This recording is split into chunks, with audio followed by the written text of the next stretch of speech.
Apakah autis kita bisa mendeteksi saat kehamilan nih dok? Yuk kita bahas bersama saya Dr. Olive, spesialis obgyn. Untuk autis itu memang adanya gangguan pada perilaku, interaksi sosial, itu karena kelainan perkembangan syaraf otak. Nah, untuk hal ini memang bisa bermacam-macam. Karena kelahiran prematur itu juga kadang-kadang bisa menyebabkan autis, tapi nggak semuanya ya. Tapi tetap untuk fungsi, untuk di USG kita bisa ngeliat nih bagaimana perkembangannya babynya, beratnya, struktur tangan kakinya, kepalanya, struktur otaknya. Tapi kalau untuk sebagai fungsi syaraf, fungsi syaraf otak, fungsi syaraf pendengaran, nah itu kadang-kadang kita nggak bisa mendeteksi dari waktu di USG.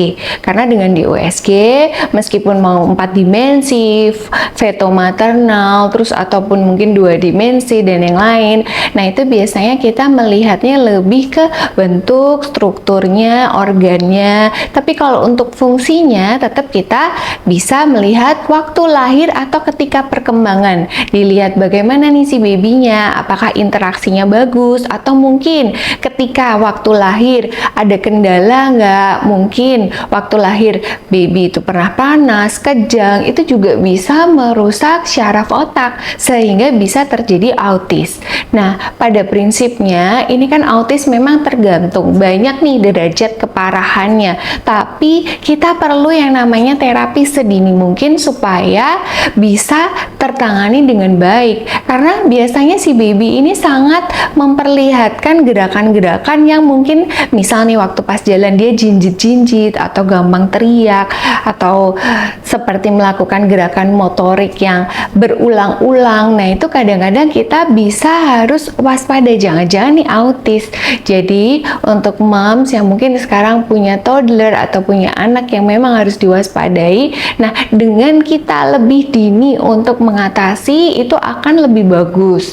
Tapi memang kadang-kadang nggak semua itu kelihatan waktu hamil, tapi tetap jadi saran untuk moms yang lagi hamil, tetap dilihat selalu gimana kondisi babynya, kondisi struktur-struktur organ otaknya, jantungnya. Lalu boleh dilakukan pengecekan untuk rubella, tokso, CMV sebelum hamil atau saat persiapan, sehingga apabila ternyata ada kemungkinan infeksi yang lagi akut, kita bisa mendapatkan terapi khusus sehingga tidak terjadi kecacatan pada otak ataupun organ-organ penting janin.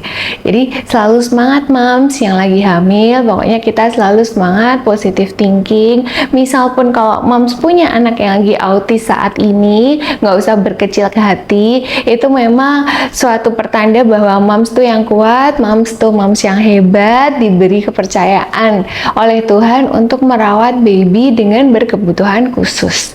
Sehat reproduksi bersama saya Dr. Olive. Bye bye. Jangan lupa subscribe and share. See you.